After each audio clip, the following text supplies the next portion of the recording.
Hi there, La Jolla UMC family. This week I'll be headed to Indian Wells to serve at our annual conference gathering. If you're not familiar, this is when United Methodists from all over Southern California and Hawaii come together online and in person to worship, to fellowship, and to make decisions for the church that we share. It's always a full week, and it's always a holy week. Annual conference reminds us that we're not just a congregation, we're part of a connection.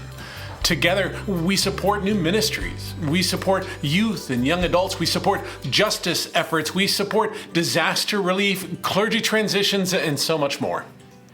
This year's theme is Cherish. After seasons of strain and uncertainty, we are being invited to cherish God, to cherish one another, to cherish the church and the work we've been given, however imperfectly we live it out.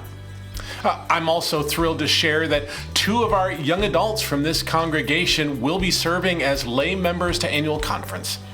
You've seen AJ and Cam behind the scenes on Sunday mornings, faithfully running our sound, our live stream, and our projection.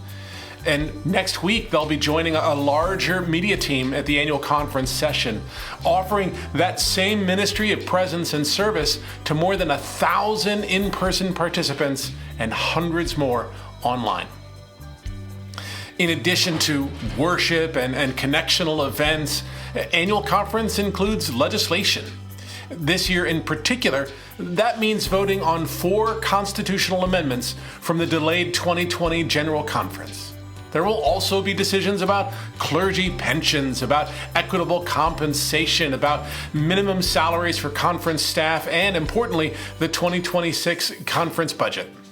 There's a whole lot of heart behind these policies, and every vote shapes how we care for people, how we fund ministry, and how we live out the values of our connectional church.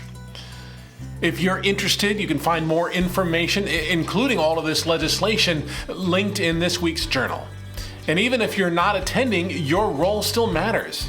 Friends, please keep us in prayer, especially those from our church who are serving.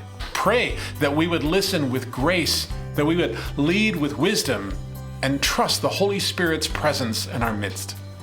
If you're curious to see what annual conference looks like in action, that same link in the journal will include an option to live stream while we're in session. Friends, thank you for being a part of this journey and for being a part of this church that we cherish. Grace and peace to you, my friends.